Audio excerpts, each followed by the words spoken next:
SLT within online learning සහ online working සඳහා ඇදහිය නොහැකි data දීමනා GB 30ක් රුපියල් 195යි GB 100ක් රුපියල් 490යි අඩුම මිලට වැඩිම data SLT වෙතින් අලුත් VIP extra anti smell lemon mint බලයයි තද දුගඳ සුන් කරයි.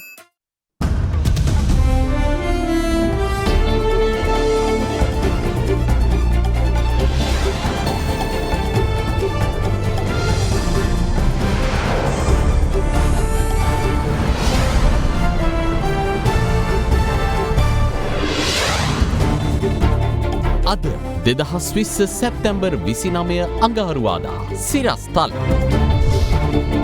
20වැනි ව්‍යවස්ථා කෙටුම්පතට රජයෙන් සංශෝධන කිහිපයක් නීතිපති ශ්‍රේෂ්ඨාධිකරණයට දන්වයි.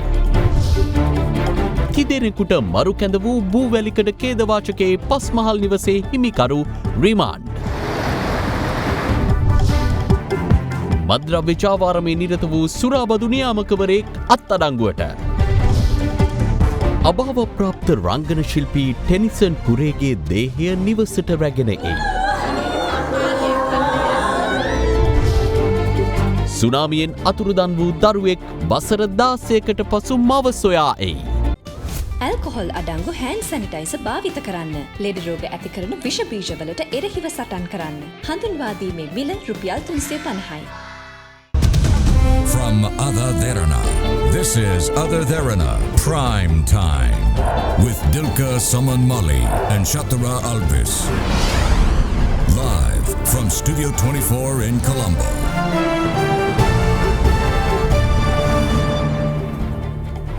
ආයුබෝවන් ඔබ අදත් ලංකාවේ අංක එකේ සහ විශ්වසනීයම පුවත් විකාශය අද දෙරණ 6:55 සමග.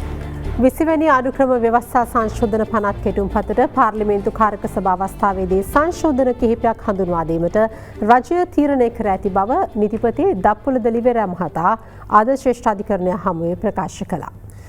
එම පනතේ කෙටුම්පත අභියෝගයට ලක් කළ පෙත්සම් අගවිනිසුරු ජයන්ත ජයසූරිය මහතා ප්‍රමුඛ පංච පුද්ගල විනිසුරු මණ්ඩල ඉදිරියේ අද කැඳවනු ලැබූ අවස්ථාවේදී. The big story. යෝජිත 20වැනි ආණ්ඩුක්‍රම ව්‍යවස්ථා සංශෝධන පනත් කෙටුම්පත අභියෝගයට ලක් කරමින් ඉදිරිපත් වූ මුළු පෙත්සම් 39ක් සලකා බැලීම අද අගවිනිසුරු ජයන්ත ජයසූරිය මහතා ප්‍රමුඛ පංචපුද්ගල ශ්‍රේෂ්ඨාධිකරණ විනිසුරු මඩුලක් හමුවේ ආරම්භ වුණා.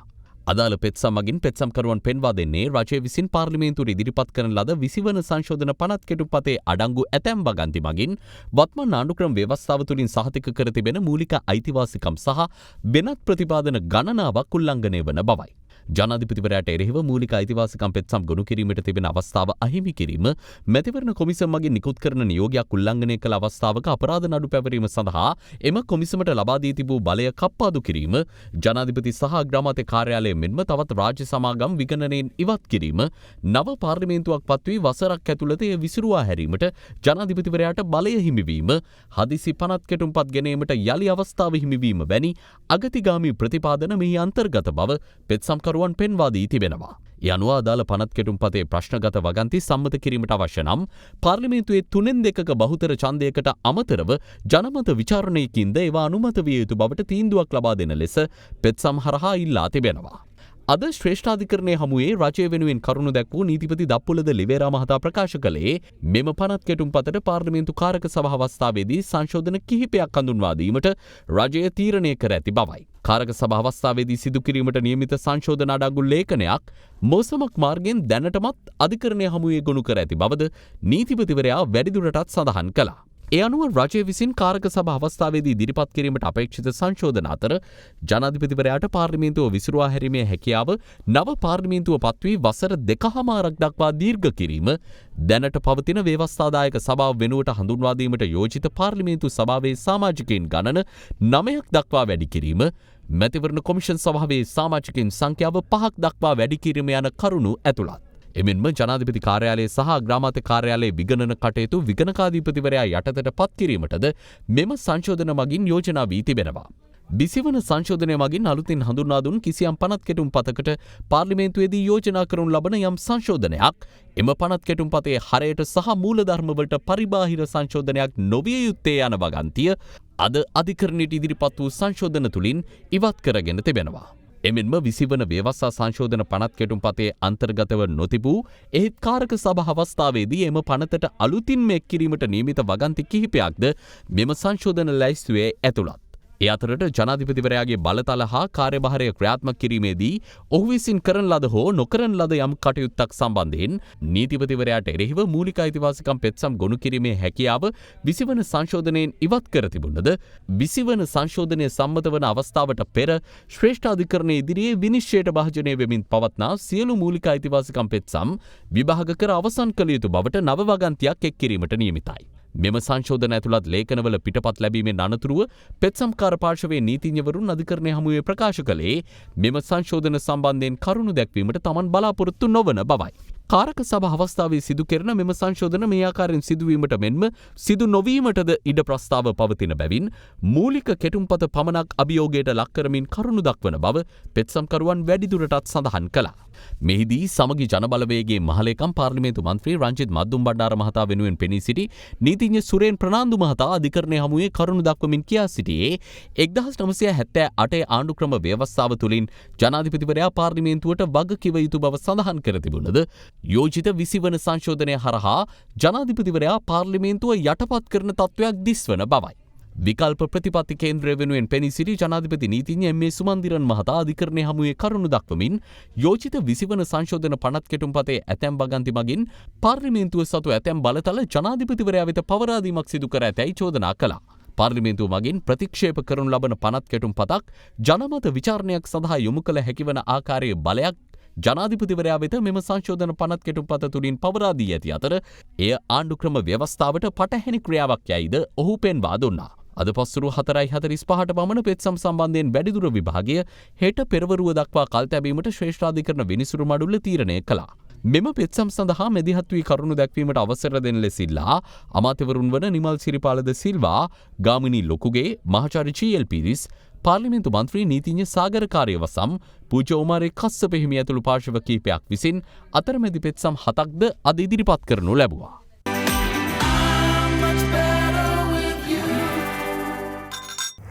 මේ අතර 20 වෙනි ආණ්ඩුක්‍රම ව්‍යවස්ථා සංශෝධන පනත් කෙටුම්පත සම්බන්ධයෙන් පක්ෂ විපක්ෂ මහජන නියෝජිතයින් අදත් අදහස් පළ කළා.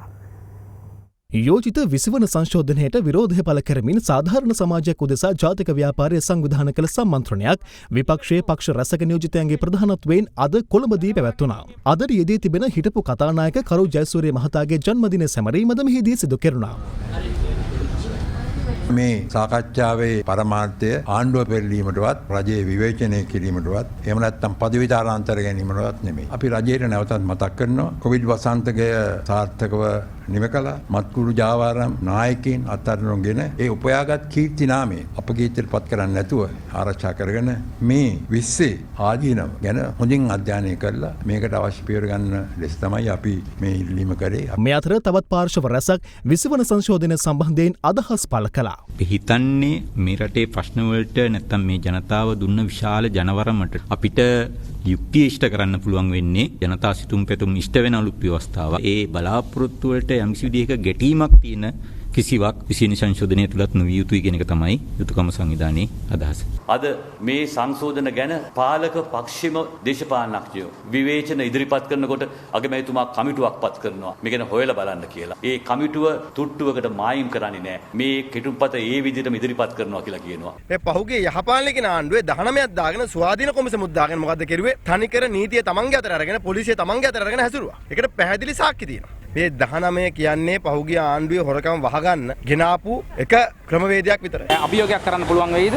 මේ අභියෝගයක් නෙමෙයිද කරන්නේ. ආණ්ඩුව හිතනවා මහ ලොකු ජයග්‍රහණයක් කියලා ඒගොල්ලෝ කරගන්නේ ඒගොල්ලන්ගේ අවසානයේ මුල තමයි එහෙම වුණොත් වෙන්නේ. ඔතුමා මේ 20 වෙනි සංශෝධන සම්බන්ධයෙන් බොහෝ විවේචන ඉදිරිපත් කරා, කමිටුවක් පත් කරා. කමිටුවේ වාර්තාවන් 20 වෙනි සංශෝධන රැතුවත් කළා නැහැ. දැන් ඔබතුමාලා මේ සම්බන්ධයෙන් ගන්න ඉදිරි ක්‍රියාමාර්ග මොනවාද? විසාකාවගේ තාත්තා දුන්නු පළවෙනි අවවාදය තමයි දුවට ඇතුළු ගිනි පිටතට නොදෙව කියලා. ඇතුළු ගිනි තියෙනවා කියන්නේ. අනිවාර්යයෙන්ම අපි ඇතුළේ ඇමති මණ්ඩලය අතර දීර්ඝ සංවාදයක් ඇති වුණා 20 වෙනි සංශෝධනය ගැන.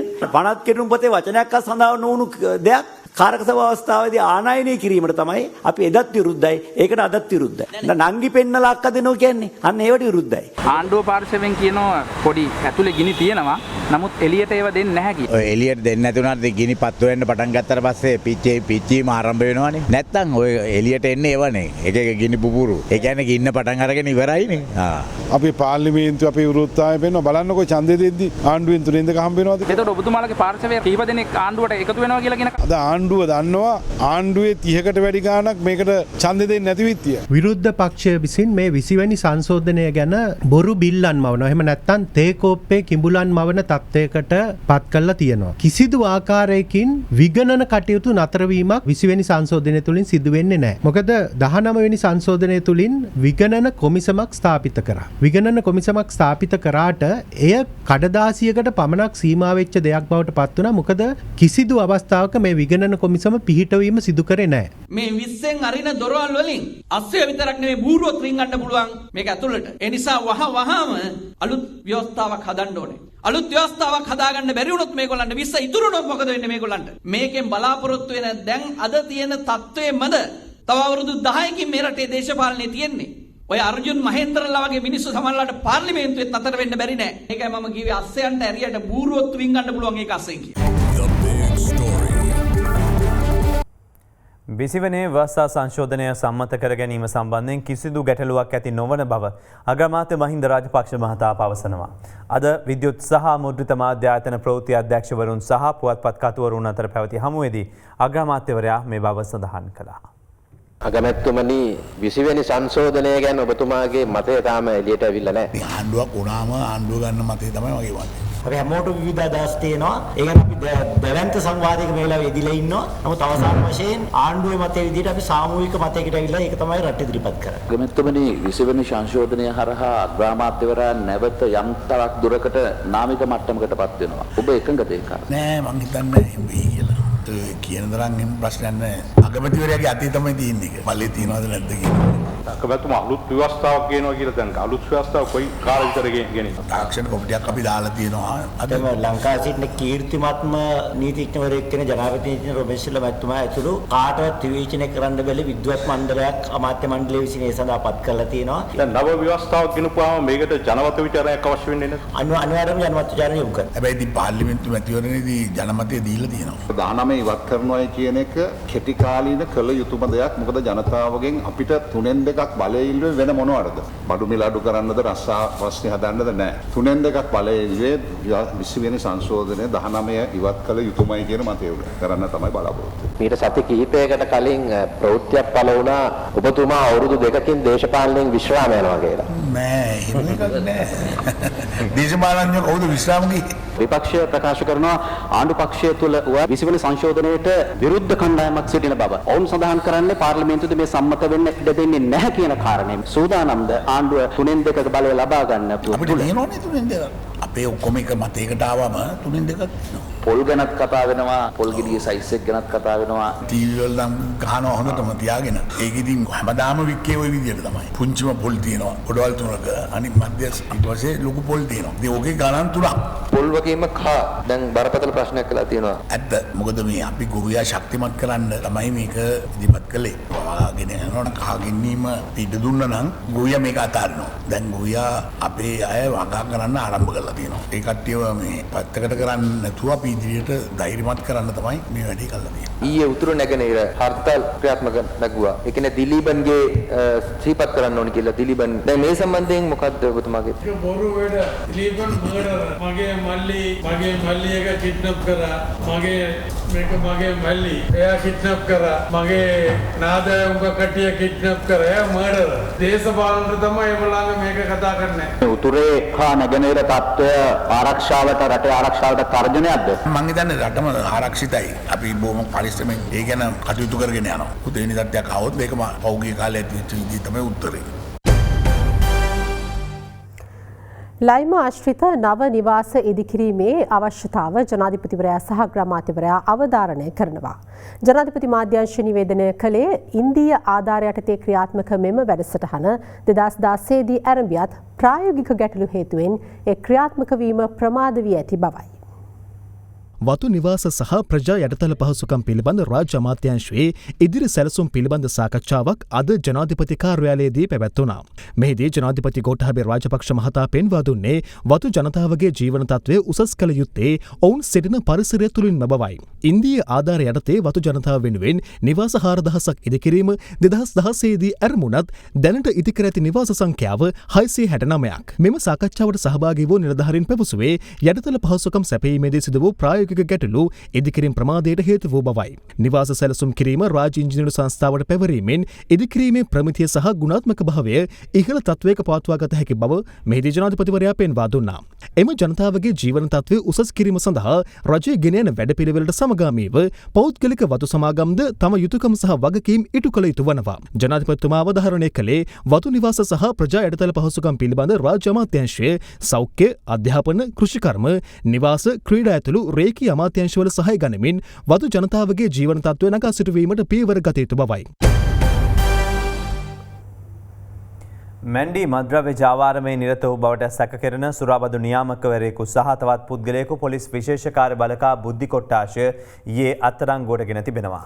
එහිදී සැකකරු ළඟ තිබී මැන්ඩි මද්‍රව්‍ය ග්‍රෑම් 653ක ප්‍රමාණයක් සොයාගත්තා. විශේෂකාරය බලකා බුද්ධි කොට්ටාශයට ලද තොරතුරකට අනුව ඒ පස්වරුවේ කළුවක්ගලදී හදිසි මාර්ගබාධකයක් යොදා සිදු කළ පරීක්ෂාවකදී මොටරදයකින් මැන්ඩි නම් මද්‍රව්‍ය ප්‍රවාහනය කරමින් සිටි පුද්ගලයෙකු අත්අඩංගුවට ගෙන තිබෙනවා. විශේෂකාරය බලකාය පැවසුවේ එහිදී ඔහු සතුව තිබී එම මද්‍රව්‍ය ග්‍රෑම් 653ක් සොයාගත් බවයි. පසු ඔහුගෙන් සිදු කළ ප්‍රශ්න කිරීම්වලදී මෙම ජාවාරමට ආධාර අනුබල දුන් ජයවර්ධනපුර සුරාබදු කාර්යාලයට අනුයුක්ත සුරාබදු නියාමකවරයෙක් අත්අඩංගුවට ගෙන තිබෙනවා. ඊයේ පස්වරුවේ ඔහු අත්අඩංගුවට ගෙන තිබුණේ රාජකාරියේ යෙදී සිටියේදී. අදාළ නිලධාරියාගේ වැඩ තහනම් කිරීමට සුරාබදු දෙපාර්තමේන්තුව තීරණය කර තිබෙනවා. මේ අතර ප්‍රධාන පෙළේ මද්‍රව්‍ය ජාවාරම්කරුවෙකු වන අවිස්සාවේල්ල ගවුස් නම් පුද්ගලයාගේ සමීපතමයෙකු ඊයේ පස්වරුවේ බොරැල්ලේදී අත්අඩංගුවට ගත්තා. පොලිසිය පැවසුවේ සැකකරු සතුව තිබී හෙරොයින් ග්‍රෑම් 11 මිලිග්‍රෑම් 342ක්ද සොයාගත් බවයි. එමෙන්ම සඳමාලි සිල්වා නොහොත් සාලමුල්ලේ සඳහා සහ ඇගේ සැමියා ඊයේ පස්වරුවේ කොළඹ අපරාධ කොට්ටාසය විසින් අත්අඩංගුවට ගත්තා. ඒ හෙරොයින් ග්‍රෑම් 5 මිලිග්‍රෑම් 50ක්ද සමගින්. එමෙන්ම ත්‍රිරෝදරත සොරකමේ යෙදුණු පුද්ගලයින් 6 දෙනෙකු ඊයේ පෑලීගොඩ අපරාධ විමර්ශන අංශය විසින් අත්අඩංගුවට ගෙන තිබෙනවා. පොලිසිය පැවසුවේ එහිදී සැකකරුවන් දෙදෙනෙකු සතුව තිබී හෙරොයින් ග්‍රෑම් 5ක් සොයාගත් බවයි. මොවුන් විවිධ ප්‍රදේශවලදී සොරාගත් ත්‍රිරෝදරත 10ක්ද පොලිසිය විසින් සොයාගෙන තිබෙනවා. කැකිරාව සහ මරදන් කඩවල ප්‍රදේශවල මොබයිල් කෑෂ් ක්‍රමයට මහා පරිමාණයෙන් මත්කුඩු බෙදූ 9 කල්ලිය නම් කණ්ඩායමක සමාජිකයින් කීප දෙනෙක් කැකිරාව දූෂණ මර්දන අංශය විසින් අත්අඩංගුවට ගැනුණා. ඔවුන් සතුව තිබූ හෙරොයින් ග්‍රෑම් 116 මිලිග්‍රෑම් 930ක් සහ ජාවාරමෙන් උපයාගත් රුපියල් 1,40,000ක මුදලක්ද පොලිස් භාරයට ගෙන තිබෙනවා. පොලිස්පති පූජි ජයසුන්දර සහ හිටපු ආරක්ෂක ලේකම් හේමසිරි ප්‍රනාන්දු යන මහතුරුන් අද පස්වරුවේ පාස්කු ප්‍රහාරය පිළිබඳ විමර්ශනය කරන ජනාධිපති කොමිසම හමුවේ සාක්ෂි ලබා දීම සඳහා පැමිණියා. ඒ අතර පාස්කු ඉරුදින ත්‍රස්ත ප්‍රහාරය වළක්වා නොගැනීම සම්බන්ධයෙන් 2015 සිට 2019 දක්වා පැවති ආණ්ඩුව වගකිව යුතු බව පාර්ලිමේන්තු මන්ත්‍රී මුජිබුර් රහ්මාන් මහතා ඊයේ එම කොමිසම හමුවේ පිළිගත්තා. පාර්ලිමේන්තු මන්ත්‍රී ජනාධිපති නීතිඥ ආචාර්ය විජයදාස රාජපක්ෂ මහතා පාස්කු ප්‍රහාරය සම්බන්ධයෙන් විමර්ශනය කරන ජනාධිපති කොමිසම හමුවේ සිදු කළ සාක්ෂි විමසීමක් සම්බන්ධයෙන් හරස් ප්‍රශ්න ඇසීමට පාර්ලිමේන්තු මන්ත්‍රී මුජිබුර් රහ්මාන් මහතා කර තිබූ ඉල්ලීමකට අනුව ජනාධිපති කොමිසම ඊයේ පස්වරුවේ එම මන්ත්‍රීවරුන් දෙදෙනා කැඳවා තිබුණා. එහිදී විජයදාස මන්ත්‍රීවරයා මුජිබුර් මන්ත්‍රීවරයාගෙන් විමසා සිටියේ මෙරට පුද්ගලයින් IS සංවිධානයට සම්බන්ධ වීම පිළිබඳව තමන් පාර්ලිමේන්තුවේ කළ ප්‍රකාශය පිළිබඳව එවකට පැවති ආණ්ඩුව අවධානය යොමු කළේ නම් පාස්කු ප්‍රහාරය මෙන්ම ආණ්ඩු බලය අහිමිවීම සහ එක්සත් ජාතික පක්ෂය විනාශ වීමද වළක්වාගත හැකිව තිබුණා නොවේද යන්නයි. ඊට මුජිබුර් මන්ත්‍රීවරයා මෙසේ පිළිතුරු දුන්නා. දිගන සිදුවීමෙන් පස්සේ මමත් සහරාන් ගැන පොලිසියට පැමිණිලි කළා. ජාතික ආරක්ෂාවට තර්ජනයක් වෙයි. මෙම පුද්ගලයා අත්අඩංගුවට ගන්න කියලා. ත්‍රස්ත විමර්ශන කොට්ටාසයේ භාරව සිටි වැඩ තහනමකට ලක්ව සිටින නියෝජ්‍ය පොලිස්පති නාලකද සිල්වා පාර්ලිමේන්තු තේරීම් කාරක සභාව හමුවේ සාක්ෂි දෙමින් කියා සිටියා ඔහු සහරාන් අල්ලන්න කොළඹ මහේස්ත්‍රාත් අධිකරණයෙන් විවෘත වරෙන්තුවක් ලබාගෙන තිබුණා කියලා. අන්තිමේටම මොකද වුණේ? කවුද නාමල් කුමාර කියලා කෙනෙක්ව දාලා සහරාන්ව අල්ලන්න ගිය නාලකද සිල්වාව අල්ලලා හිරේ දැම්මේ. අන්න ඒකයි මම කියන්නේ අදෘශ්‍යමාන බලවේගයක් සහරාන්ව බේරගන්න වැඩ කළා. මෙහිදී ජනාධිපති කොමිසමේ සාමාජික අභ්‍යාචනාධිකරණ විනිසුරුවරයා 2015-2019 ආණ්ඩුව පාස්කු ඉරුදින ත්‍රස්ත ප්‍රහාරය වළක්වා නොගැනීම සම්බන්ධයෙන් වගකිව යුතුයි කියන එක ඔබ පවසන්නේදැයි විමසූ විට බොජිබ රහුමාන් මන්ත්‍රීවරයා "ඔව් ස්වාමීනි" යනුවෙන් ඊට පිළිතුරු ලබා දුන්නා. මේ මරාගෙන මැරණ කණ්ඩායමේ හිටපු සාරා නැමැති කාන්තාව ඉන්දියාවේ ඉන්නවයි කියලා තොරතුරු පළ වෙලා තිබෙනවා. ඒ හින්දා වහාම සාරාව අපිට ඉන්දියාවෙන් ලංකාවට ගෙන්න ගන්න පුළුවන් නම් අපිට පුළුවන් මේක කරේ කවුද? මේක පිටිපස්සේ හිටියේ කවුද?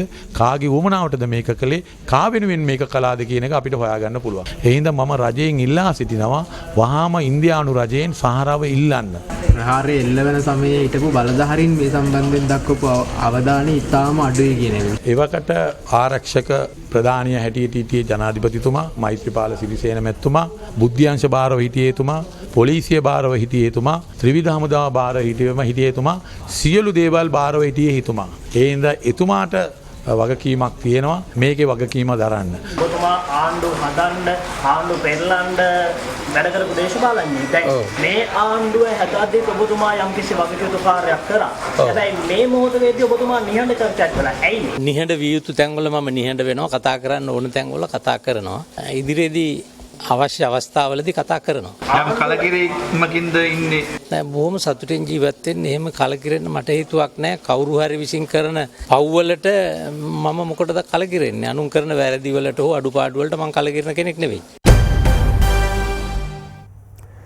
මෙරට තුළ ගව ඝාතනය තහනම් කිරීම සඳහා අග්‍රාමාත්‍ය මහින්ද රාජපක්ෂ මහතා ඉදිරිපත් කළ යෝජනාවට අමාත්‍ය මණ්ඩල අනුමැතිය හිමි වී තිබෙනවා. ඒ ක්‍රියාමාර්ග කිහිපයකට යටත්වයි.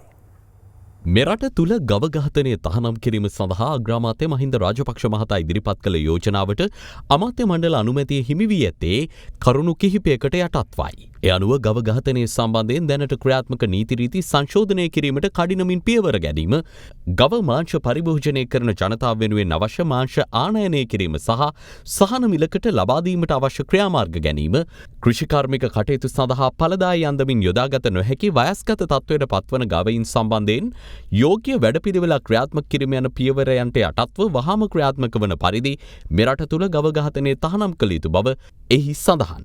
අද කැබිනට් තීරණ දැනුම් දීමේ මාධ්‍ය හමුවේදී ඒ පිළිබඳ මෙන්ම තවත් තීරණ කිහිපයක් පිළිබඳ කරුණු පැහැදිලි කෙරුණා. ගව ඝාතනය සම්බන්ධව එයට අවශ්‍ය 52ක් තිබෙනවා පාර්ලිමේන්තුවේ 52 වෙනස් කරන්නත්. ඒ 52 හරහා ක්‍රියානුකූල කරලා ඒ තත්ත්වය ඉදිරියට ගෙනියන්නත් තීන්දුව කළා දෙනවා. පාසල් දරුවන්ගේ නිල ඇඳුම සම්බන්ධව මේ රටේ නිර්මාණය නිෂ්පාදනය කරන්න තීන්දුව කරලා තියෙනවා. ලබන අවුරුද්ද වෙනකොට ඒ නිල ඇඳුම් විවිධ කාණ්ඩ 6කට කපලම ලබා දෙන්න. මොකද එතන අර කූපන් දෙන එක එතනින් අහෝසි වෙලා මේ තත්ත්වයට පත් වෙනවා. පොල් ගෙඩි වලට පාලන විලක් දැම්මා. ප්‍රමාණය අනුව මිනිස්සු කියන කතාවක් තමයි පොල් වෙළඳ පොලේ ගන්න නැහැ කියන කතාව. කාලෙන් කාලෙට යම් භාණ්ඩවල හිගයක් ඇති වෙනවා, මිල අධික වෙනවා. ඒක සාමාන්‍ය ස්වභාවික දෙයක්. ලංකාවේ පිළිගත්ත මිනුම් ක්‍රමය සෙන්ටිමීටරද එහෙම නැත්නම් අඟල්ද? ඒ දෙකම පාවිච්චි කරනවා. ඉස්සර මේ අඩි අඟල් වලින් මැන්නේ පොල් පරාල. දැන් මේ පොල් ගෙඩි මයින් අඟල් වලින් දැන් ඔබතුමාලා මේ ආණ්ඩුවක් විතර මේ ක්‍රියාදාමයට එකඟයිද මේ? පාරිභෝගික අධිකාරිය අවාසනාවට මෙතන ඉන්න තුන්දෙනෙන් එක්කෙනෙක්ව පාරිභෝගික අධිකාරිය නියෝජනය කරන්නේ නැහැ. ඇයි එහෙම කළේ කියලා කරපු කෙනාගෙන් අහන්න. ඔව් එමෙතුමා ඒක මේ ප්‍රශ්න. ඔබතුමාලත් එක්කම අපිටත් ඒක ප්‍රශ්නයක් වෙන්න පුළුවන්. ජීවිත 3ක් බිලිගනිමින් කඩා වැටුණු මහනුවර බූවැලිකඩ පස්මහල් නිවසේ හිමිකරුවන අනුර ලෙව්කේ මහතා අද ඔක්තෝබර් 13 වෙනිදා දක්වා ආරක්ෂිත බන්ධනාගාරගත කිරීමට මහනුවර මහේස්ත්‍රාත් අධිකරණය නියෝග කළා. මහල් 4ක් පමණක් ඉදිකිරීමට අනුමැතිය ලබා දී තිබියදී හිමිකරු එම සැලසුම්වලට පිටින් යමින් මහල් 5ක නිවසක් ඉදිකර ඇති බවත් ඒ අත්තිවාරම එම බර දරා ගැනීමට නොහැකි මට්ටම එකක් බවත් මූලික පරීක්ෂණ වලින් හෙළි වී ඇතැයි මධ්‍යම පළාත ආණ්ඩුකාර ලලිත් යුගමගේ මහතා අනාවරණ කළා. මහනුවර බූවැලිකඩ සංගමිත්තා මාවතේ පස්මහල් නිවසක් ඊට පහලින් පිහිටි නිවසක් මතට කඩා වැටීමෙන් අමුසෙම යුවලකට සහ ඔවුන්ගේ මාස 1හමාරක් වයසති බිලිඳියට දිවි අහිමි වූයේ පසුගිය සැප්තැම්බර් 20 වෙනිදායි. එම කඩා වැටුණු පස්මහල් නිවසේ හිමිකරු වූ දොඩංවල නාත දේවාලයේ හිටපු බස්නායක නිලමේ අනුර ලෙව්කේ මහතා නිවස නිසි අනුමැතියෙන් ලබාගෙන ඉදිකළ බව පැවසූ පසුබිමක අදාළ මුල් ලේඛනවල පිටපත් ලබා ගනිමින් පොලිස් කණ්ඩායම කණ්ඩායමක් පරීක්ෂණ ආරම්භ කළා. සිදු කෙරුණු විමර්ශන අනුව නොසැලකිලිමත් ඉදිකිරීම් ක්‍රියාවකින් තිදෙනෙකුට මරණය සිදු කිරීම සහ නිවාස කිහිපයකට අලාභහානි සිදු කිරීම යන චෝදනා යටතේ පොලිසිය අද නිවසේ හිමිකරු අත්අඩංගුවටගෙන නඩු පවරනු ලැබුවා. අදාළ නිවසේ පළමු මහල සහ පස්වන මහල නිසි ප්‍රමිතියකින් සහ අවසරයකින් තොරව ඉදිකර ඇති බවට මුල් ලේඛනවල පිටපත් විමර්ශනයෙන් හෙළි වූ බව මහනුවර කොට්ටහස භාර ජ්‍යෙෂ්ඨ පොලිස් අධිකාරී සුදත් මාසිංග මහතා අනාවරණ කර තිබෙනවා. මූලික පරීක්ෂණයේදී වාර්තාවක් මට ලැබිලා තියෙනවා. ඒක මෙහි අධ්‍යක්ෂකතුමා දාලා තියෙන්නේ මහල් පහක භාරය දරා ගැනීමට ප්‍රමාණවත් නොවන පරිදි ව්‍යුහයන් පාදම ඉදිකර තිබී ඇති අයුරු දැකගත හැකි විය. ඒක තමයි ප්‍රධානම සාධකය. මේ සම්බන්ධව සැලැස්ම අනුමත කරලා තියෙන්නේ 2006. ඊයින් පස්සේ වතාවත් 3කදී මේක අපි දන්නව සංශෝධනය කරලා තියෙන ගොඩනැගිල්ල වලට 2016 දී ස්ථිර සහතිකය දීලා තියෙනවා මේකට පදිංචි වීම සඳහා අනුකූලතා සහතිකය. නමුත් අවසානයේ දැන් අනුකූලතා සහතිකය දෙනකොට තාක්ෂණ නිලධාරියෙක් ගිහින් පරීක්ෂා කරනකොට තාක්ෂණ නිලධාරියාට මේකේ ප්‍රමිතිය ගැන පරීක්ෂා කරලා බලන්න ක්‍රමවේදයක් නැහැ අපේ. ඉතින් තාක්ෂණ නිලධාරියා ගිහින් පරීක්ෂා කරලා බලන්නේ සැලැස්මට අනුව ගෙදර හදලා තියෙනවද නිවස හදලා තියෙනවද කියන කාරණේ විතරයි. මේක තට්ටු 4ටනේ අවසාන වශයෙන් අවසර ලබා දීලා තියෙන්නේ. නමුත් තට්ටු 5ක් හදලා තියෙනවා. ඒ අනුව අද උදෑසන අත්අඩංගුවටගත් කඩාවැටුණු නිවසේ හිමිකරු අනුරලයෝකේ මහතා මහනුවර මහේස්ත්‍රාත් අධිකරණයට ඉදිරිපත් කිරීමෙන් පසු ඔක්තෝබර් 13 වෙනිදා දක්වා රක්ෂිත බන්ධනාගාරගත කිරීමට නියම කෙරුණා.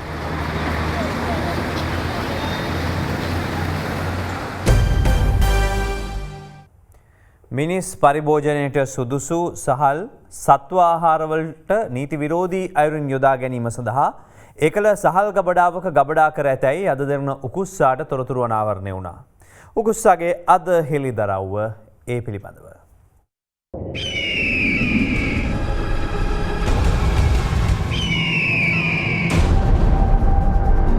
මිනිස් පරිභෝජනයට සුදුසු සහල් ඒකල ප්‍රදේශයේ සත්ව ආහාර ගබඩාවක ඇති බවට අද දෙරණ උකුස්සාට තොරතුරු අනාවරණය වුණා. උකුස්සා අදාළ ස්ථානයට ඇතුළු වන විටත් එම ස්ථානයට සහල් ගොඩබාවින් තිබූ අයුරුයි මේ. මෙහි නීති විරෝධී ක්‍රියාවක් සිදුවන බවට තහවුරු කර ගැනීමෙන් අනතුරුව උකුස්සා මේ පිළිබඳව විෂයභාර වෙළඳ අමාත්‍ය බන්දුල ගුණවර්ධන මහතා දැනුවත් කළා. අප අද එම ස්ථානයට ළඟා වුණේ විෂයභාර අමාත්‍යවරයාද කැටුවයි. පාරිභෝගික කටයුතු පිළිබඳ අධිකාරියේ සභාපති විශ්‍රාමික මේජර් ජෙනරාල් ශාන්ත දිසානායක මහතා ඇතුළු නිලධාරීන් පිරිසක්ද එම ස්ථානය නිරීක්ෂණය කළා.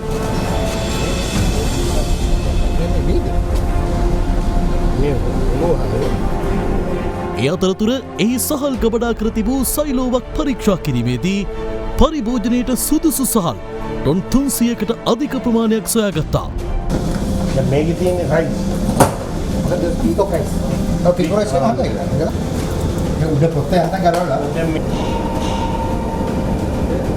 මේ ගැසට් නිවේදනයට අනුව කිසිම ගොවියෙක් හෝ නිෂ්පාදකයෙක් වී හෝ සහල් නිෂ්පාදනයට යොදා ගන්න දෙයක් කුකුල් කෑම නිෂ්පාදනයට යොදා ගැනීම සම්පූර්ණයෙන් තහනම් කරලා තිබෙනවා. ඒ අනුව මේ ස්ථානයට ගොස් පරීක්ෂා කරන විට ඊටම පැහැදිලිව කැඩුන සහල් පරිභෝජනයේ නොසුදුසු සහල් නෙවෙයි වෙනත් වී හා සහල් වර්ග තොග විශාල වශයෙන් රැස් කරලා තිබෙනවා. ඒ ස්ථානයේ පිළිබඳ පූර්ණ පරීක්ෂණයක් කරන්න පොලිසිය ආධාර කරගෙන පාරිභෝගික කටයුතු අධිකාරී නිලධාරීන් මේ වන විට කටයුතු යොදලා තියෙනවා. මෙහි නිෂ්පාදන කටයුතු නැවැත්වූ පාරිභෝගික අධිකාරියේ නිලධාරීන් එම ස්ථානයට ආරක්ෂාව සැලසීමට පියවර ගත්තා. මෙවැනි කූට ක්‍රියාවන් නීතියේ රැහැනට හසු කර දීමට අද දෙරණ උකුස්සා අවධානයෙන්. අභාව ප්‍රාප්ත ජනප්‍රිය ප්‍රහසන රංගන ශිල්පී ටෙනිසන් කුරේ මහතාගේ දේහය මෙවන විට මොරටුවේ පිහිටියේ මහතාගේ නිවසේ තැන්පත් කර තිබෙනවා. ඔහුගේ දේහයට අවසන් ගෞරව දැක්වීම සඳහා කලාකරුවන් දේශපාලඥයන් ඇතුළු විශාල පිරිසක් එම නිවස වෙත පැමිණෙමින් සිටිනවා.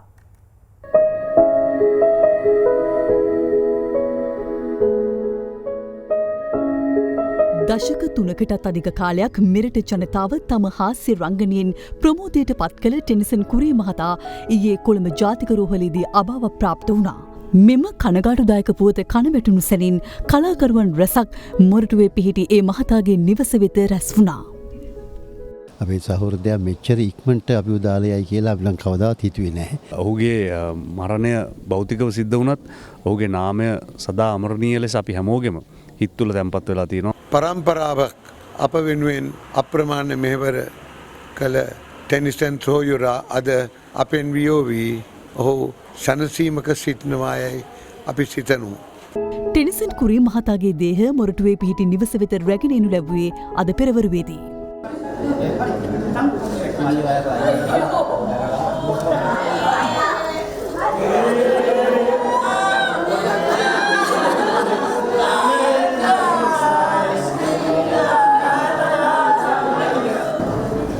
ජනප්‍රිය ප්‍රහසන නළු බන්දු සමරසිංහ මහතා සිය ආදරණීය සිනමා සංගයාට අවසන් බුහුමන් පුද කළේ මෙලෙසින්.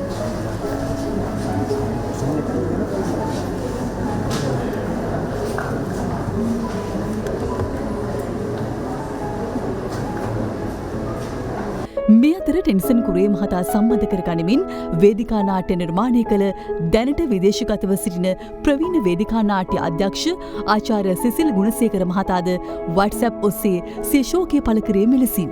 තෙනීමට නිතරම කියන කතාවක් තමයි මචං මාව ඇගෙව්වේ දෙරණ සිනමා සම්මාන උළෙල. තෙනී නිතරම කියන කතාවක් තමයි මං දෙරණ කවදාවත් මගේ හිතෙන් මැකෙන්නේ නෑ. තෙනී ඔයත් අපේ හිතෙන් මැකෙන්නේ නෑ. ටෙනිසන් කුරේ මහතාගේ දේහය පිළිබඳ අවසන් කටයුතු එළඹෙන බ්‍රහස්පතින්දා සවස මොරටුමුල්ල මෙතෝදිස්ත දේවස්ථානයේදී සිදු කිරීමට නියමිතයි.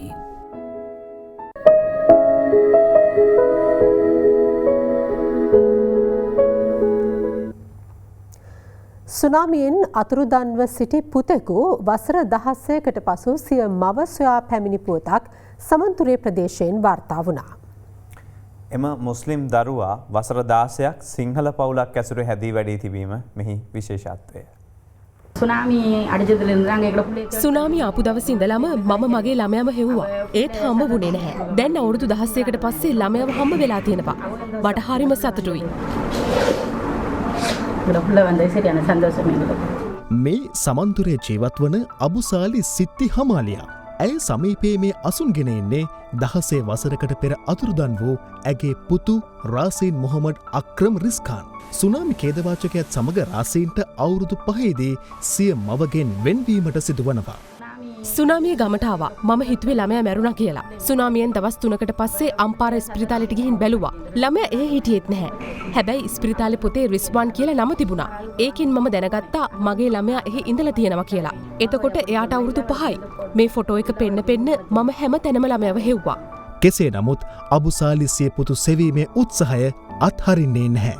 අම්පාර ඉස්කෝලේක ළමයා ඉගෙන ගන්නවා කියලා සිංහල දෙන්නෙක් ඇවිත් මට කිව්වා. මම මෙයා ඉන්න ගෙදරට ගියා. සිංහල අය තමයි මෙයාව හදාගෙන තියෙන්නේ. එයාලා හොඳින් මගේ පුතාව බලාගත්තා. මම කවදාවත් එයාලව අමතක කරන්නේ නැහැ. ළමයා මම වගේමයි. මෙතන මෙයාගේ පැල්ලමක් තියෙනවා. ඒකෙන් මම හඳුනගත්තා මේ මගේ පුතා කියලා. මම පුතාට තේරුම් කළාම එයා මාව හොයාගෙන ආවා. අම්මානේ ආගතියවත් ආයෙම සෝමසන්දෝසයි. දැන් තවත් පුවත් කිහිපයක්. තරුණයෙකු අනතුරට ලක් කරමින් 2016 රාජගිරියේදී සිදු වූ රියනතුර සම්බන්ධයෙන් හිටපු අමාත්‍ය පාට්ලි චම්පික මහතාගේ රියදුරු දිලුම් තුසිත කුමාර අත්අඩංගුවට ගැනීම සඳහා කොළඹ මහාධිකරණ විනිසුරු දමිත් තොටවත්ත මහතා අද වරෙන්තු නිකුත් කළා. ඒ විත්තිකරු අදම නඩුවට පෙනී නොසිටීම හේතුවෙන්. එමෙන්න හිටපු අමාත්‍ය පාට්ලි චම්පික රණවක මහතාට සිද්ධියේ තවත් සැකකරුවෙකු වන වැලිකඩ පොලිස් ස්ථානයේ හිටපු ස්ථානාධිපති සුදත් අස්මඩල සහ රියදුරු ඇතුළු තිදෙනාට විදෙස් ගමන් තහනමක්ද පැනවුවා. දකුණු පයාගල දුම්රිය හරස්මාර්ගය වසා තිබෙන අවස්ථාවේදී අතිශය අනතුරුදායක ලෙස සුඛෝපභෝගී බස් රථයක් ඒ හරහා ගමන් කරන අයුරු ජංගමදුරකථන කැමරාවක මෙලෙස සටහන්ව තිබුණා. රේල් ගේට්ටු වහලා තියෙද්දි දැන් මේ WPNE 0.360 අංකය දරන මෙම බස් රථය ඊයේ සවස මන්තිරු නීතියද උල්ලංඝනය කරමින් මෙලෙස ධාවනය කළ අතර එම බස් රථය අනුගමනය කරමින් පාපැදිකරුවෙක් සහ යතුරුපැදිකරුවන් කිහිප දෙනෙකුද වසා තිබෙන දුම්රිය හරස්මාර්ගය හරහා ගමන් කළ අයුරුයි මේ. එසමගින් අපගේ ප්‍රධාන පුවත් විකාශය නිමාවට පත් වෙනවා. සුබ රාත්‍රී.